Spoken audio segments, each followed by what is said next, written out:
성경 555페이지 열왕기상 21장 27절부터 29절 말씀입니다. 구약 성경 555페이지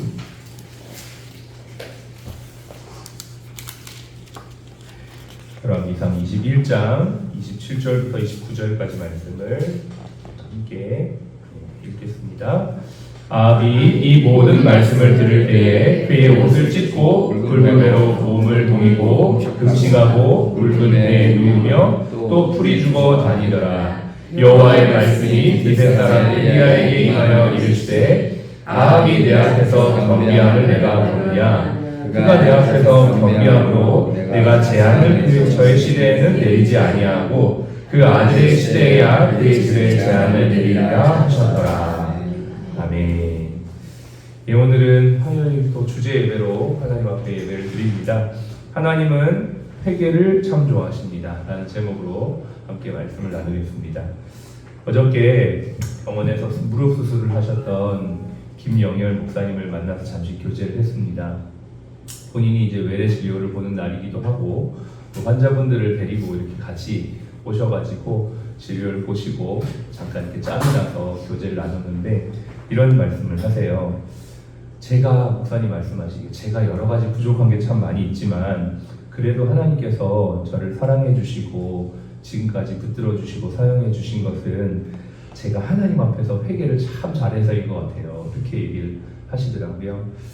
제가 그 얘기를 듣는데 오전에 읽었던 책의 한 구절이 딱 생각이 났습니다. 제가 그때 이제 그 순간에도 책을 읽다가 되게 마음이 감동이 돼서 빨간 색깔 표시로 이렇게 해놨는데 그 표시되어진 내용이 뭐냐면 하나님께서는 인간의 회개를 정말 좋아하십니다 라는 내용이었거든요. 그래서 그거를 이렇게 딱 표시를 했는데 오후에 목사님과 대화를 하면서 목사님이 또 그 얘기를 하니까 하나님께서 한 번 더 저에게 말씀하시는 것 같다라는 생각을 하게 되었습니다. 여러분, 우리가 세상을 살다 보면 성경을 통해 예배를 통해서 또 설교를 통해서도 하나님께서 말씀하시지만 사람을 통해서 환경을 통해서도 하나님께서 참 말씀하시는 것들을 보게 됩니다. 저와 여러분들이 어떠한 환경과 여건 속에서도 하나님의 말씀을 듣고 그 말씀에 또 반응할 수 있는 이 귀한 이 아침이 되시기를 주의로 축복합니다. 생각해보면요, 하나님의 눈으로 보면 세상의 사람들은 다 거기서 거기입니다. 의롭고 선한 삶을 살고 예수님의 인격처럼 훌륭한 인격을 가진 사람도 반대로 세상에서 너무 악해서 모두 다 싫어하는 사람이라고 해도 본질상 다 똑같은 죄인이라는 것이죠. 제가 존경하는 목사님 중에 한 분이 그런 설교를 합니다. 돈 많은 사람, 또 잘생긴 사람, 똑똑한 사람 다 죄인입니다. 돈 많은 사람은 돈 많은 죄인이요, 잘생긴 사람은 잘생긴 죄인이요, 똑똑한 사람은 똑똑한 죄인입니다. 다 죄인이라는 거예요. 그 말씀이 참 맞죠. 성경에서도 에베소서 2장 3절에 전에는 우리도 그 가운데 행하여 육체의 욕심을 따라 지며 육체와 마음에 원하는 것을 하여 다른 이들과 같이 본질상 진노의 자녀였더니 모두가 다 하나님 보시기에는 다 죄인이요 또 하나님의 영광에 이르지 못하는 자들이라는 것입니다. 그러나 변화의 시작이 언제 일어나는가? 정말 모두가 다 죄인이고 또 죄인들의 모습 속에서도 회개할 때 하나님께서 일하시는 것들을 보게 되죠. 어제도 우리가 3,000명이라 고하는 엄청난 사람들이 초대교회로 이렇게 돌아올 때에도 그 처음 시작은 바로 베드로의 말씀을 듣고 성령에 감화되어진 사람들이 회개하고 또 주께로 돌아올 때 역사가 일어났던 것이죠. 또 구약에서 정말 역사상 통틀어 가장 많은 사람들이 회심했다 하는 그 사건, 바로 니느웨에서 요나가 복음을 증거하고 회개를 전파했을 때 거기 12만이라고 하는 심지어 짐승들까지도 다 회개하고 돌아오는 놀라운 역사, 그것으로 인해서 하나님이 아수르를 심판하시려고 했던 그 심판이 더 연기되어지는 그 사건 역시도 회개에서부터 일어나는 것들을 보게 됩니다. 우리가 오늘 읽었던 이 본문 역시도 이스라엘 역사상 북이스라엘에는 총 19명의 왕이 다스렸죠. 원래는 이제 이스라엘은 한 나라였어요. 우리나라 같이 이렇게 한 민족이었는데 사울, 다윗, 솔로몬 이후에 나라가 남과 북으로 나눠지면서 각각의 나라로 통치가 이제 이루어지게 되는데 북이스라엘의 가장 악한 왕이라고 하는 왕은 바로 아합, 오늘 우리가 읽었던 이 아합인데요. 이 아합이 얼마나 악했는지 하나님께서 그에게 심판의 메시지를 엘리야 선지자를 통해서 주십니다. 근데 그 심판의 메시지를 듣고 아합이 어떻게 반응하는지를 27절부터 29절까지 나와 있는 내용이에요. 다시 한번 볼까요? 아합이 모든 말씀을 들을 때에 그의 옷을 찢고 붉은 배로 몸을 동이고 금식하고 붉은 배에 누우면 또 풀이 죽어 다니더라. 아합이 한 번도 이런 모습을 보인 적이 없어요. 아합은 왕이고 또 자기 말 한마디면 모든 것이 다 되는 그런 절대군주였기 때문에 풀이 죽어 다니거나 고개를 숙이고 다닐 이유가 전혀 없는 사람이었어요. 그냥 고개 빳빳하게 들고 부족함 없이 큰 소리 땅땅 치면서 말 한마디로 모든 것을 다 평정해버리는 사람인데 하나님의 말씀이 딱 떨어지자 그가 회개하면서 풀이 죽어 다니고 붉은 베옷을 입고 다니는 그 모습을 하나님께서 보시면서 하나님이 엘리야에게 이렇게 말씀하시죠. 29절에 아합이 내 앞에서 겸비함을 네가 보느냐. 아합이 얼마나 악한 왕인데 그가 하나님의 말씀을 듣자 하나님 앞에 겸비하는 모습을 하나님이 굉장히 기뻐하시고 또 참 이렇게 좋아하신다는 게 이 29절 한 절 속에서 느껴지는 것이죠. 우리가 생각하기에는 그냥 저 사람은 그냥 다 심판받아가지고 다 그냥 멸망해버리면 참 시원하겠다, 좋겠다라고 생각을 하더라도 하나님이 보시기에는 다 회개하고 돌아오기를 원하시는 하나님의 마음이 있다라는 것을 볼 수가 있습니다. 제가 얼마 전에도 설교할 때 예화를 잠깐 했듯이 한 의사 선생님, 저희 병원에 계셨던 의사 선생님이 고이 간직해뒀던 질문 하나를 저에게 했습니다. 그게 뭐였냐? 제가 정말 이해가 안 되는 게 있는데 그분 말씀이 예수님을 믿기만 하면 구원을 받는다고 했는데 평생 죄짓고 살던 사람이 죽기 전에 회개하고 예수님을 믿어도 구원을 받습니까? 이 질문을 하더라고요. 그리고 뒤에 하나 더 부연하는 것이 그러면 평생 동안 죄 안 짓고 살려고 노력하고 예수님 잘 믿었고 또 그렇게 살았던 사람은 억울한 거 아닙니까?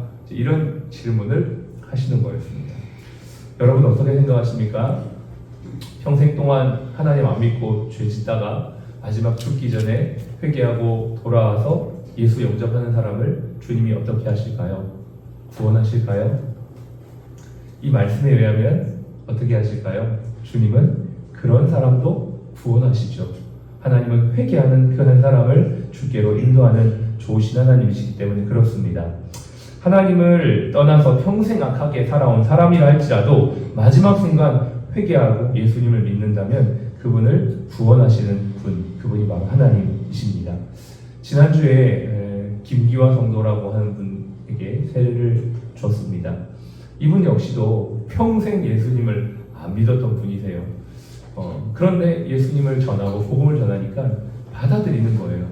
그래서 여러 차례 확인을 했습니다. 이분의 구원이 정말 진정성이 있는가. 정말 이분이 정말 이제 생명의 연한이 얼마 남지 않았기 때문에 그냥 이렇게 마지막 뭔가를 잡고 싶은 마음으로 하는 건 아닌가라는 생각에 여러 차례 가서 확인을 했는데 확실하게 예수님을 믿으시더라고요. 그래서 제가 요한복음 14장 27절 말씀을 읽어드리면서 이게 믿어지냐라고 했었습니다. 그 말씀이 바로 이거예요. 그는 진리의 영이라 세상은 능히 그를 받지 못하나니 이는 그를 보지도 못하고 알지도 못합니다. 김기한 성도님, 예수님이 눈에 안 보이는데 믿어지세요? 믿어지신다는 거예요. 정말 믿어지세요? 정말 믿어진다는 거예요. 이분이 평생 예수 안 믿고 살았는데 마지막 순간이 되어서 때가 되어서 예수가 믿어지고 보이지 않는 이 하나님이 믿어진다는 것이 기적인 줄로 믿습니다. 다른 게 기적이 아니라 이분의 마음을 회개의 자리로 인도하시고 그를 주님을 믿게 하시는 그 순간이 바로 기적의 순간이요 은혜의 순간인 것을 기억하면서 하나님께서 가장 좋아하시는 것이 여전히 회개이며 그것이 우리에게도 오늘 이 자리에 아침에 동일하게 적용되어진다는 사실, 이것을 저와 여러분들이 고백하면서 나아가는 이 하루가 되었으면 참 좋겠습니다. 오늘 예배를 드리면서 여러분의 마음속에 혹시 회개하는 마음이 부어지는 분이 계신다면 회개의 은혜를 누리시기를 바랍니다.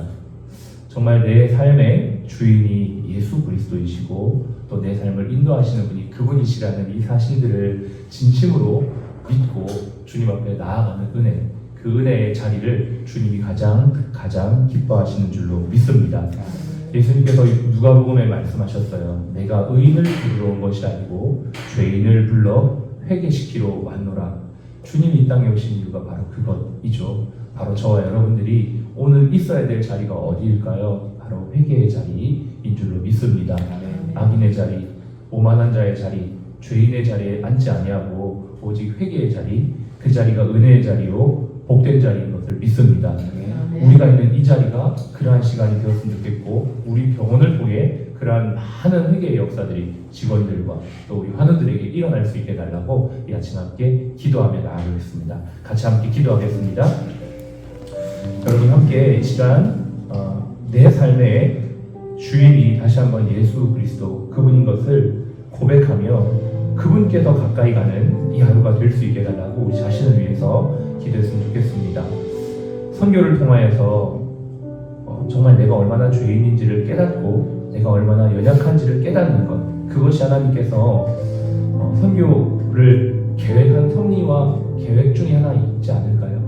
다른 사람도 물론 구원하는 것이지만 이 시간을 통해 내가 정말 부족하고 연약한 죄인이라는 것, 그럼에도 불구하고 하나님이 나를 붙잡으시고 나를 사용해 주신다는 이 은혜를 깨닫는 귀한 선교의 정이 될 수 있도록 도와주시옵소서. 또한 우리 병원을 통하여 수많은 직원들이 또 수많은 환우들이 주님께로 돌아오는 은혜를 누리는 복된 은혜의 이 아침 이 시간이 될 수 있도록 주여 역사하여 주시옵소서. 같이 함께 기도하겠습니다. 하나님 아버지, 은혜와 사랑을 진심으로 감사드립니다. 우리가 하나님 앞에서 오늘도 죄인임을 아버지 깨닫는 은혜가 있게 하여 주옵소서. 하나님이 가장 기뻐하시는 것이 무엇인지 하나님 오늘도 다시 한번 생각하며 하나님 우리의 마음을 높은 데 두지 아니하고 하나님 우리의 발걸음을 악한 곳에 두지 아니하고 늘 겸손한 곳에 하나님 있는 자리, 은혜의 자리에 두는 저희가 되게 하여 주시기를 원합니다. 하나님은 지금도 우리를 용서하고자 기다리고 있는 하나님인 줄로 믿습니다. 하나님께서 정말 우리를 사랑하셔서 우리를 구원하시고 우리를 바른 길로 생명으로 인도하시고자 오늘도 하나님의 마을 말씀과 길로 인도하시고 아버지 하나님의 삶을 통하여 우리 병원을 통하여 수많은 영혼들을 그렇게 인도하실 것을 믿사오니 하나님 오늘도 우리가 그 자리에 나아가 주시고 아버지 복된 일을 드리를 드리도록 도와주시옵소서. 우리의 자녀들이, 우리의 직원들이, 우리의 환우들이, 우리의 주변에 있는 사람들의 마음과 심령이 하나님께로 인도함을 받아 회개의 자리, 아버지 복된 자리, 내가 정말 하나님의 은혜 받은 자라는 이 사실들을 깨닫고 주님 앞에 돌아오는 저희 모두의 삶이 되어지도록 축복하시고 인도하여 주시옵소서. 우리는 사랑받기 위해 태어난 존재들이며 하나님은 언제나 우리를 용서하기 위해 기다리시는 분 같습니다. 하나님, 우리가 얼마나 많은 죄를 짓고 또 아무리 많은 죄를 지어도 회개하는 그 사람의 기도를 결코 물리치지 아니하시는 좋으신 하나님인 줄로 믿습니다. 하나님, 우리도 그 주님의 마음을 닮아 오늘도 회개의 자리에 기꺼이 담대하게 나아가게 하여 주시고 또 많은 사람들을 그렇게 주님께로 인도하는 삶을 살아가도록 도와주시옵소서. 지금은 우리의 생명이요 부활이신 예수 그리스도의 은혜와 아버지 하나님의 극진하신 사랑하심과 성령님의 내주교통 충만 인도하심이 오늘도 하나님이 가장 기뻐하는 회개의 자리, 복의 자리에 있기를 원하는 우리 모든 사랑 플러스 가족 머리 위에 또 모든 환우분들 머리 위에 우리 병원 위에 지금부터 영원토록 함께 하시기를 예수님의 이름으로 축복하며 기도합니다. 아멘.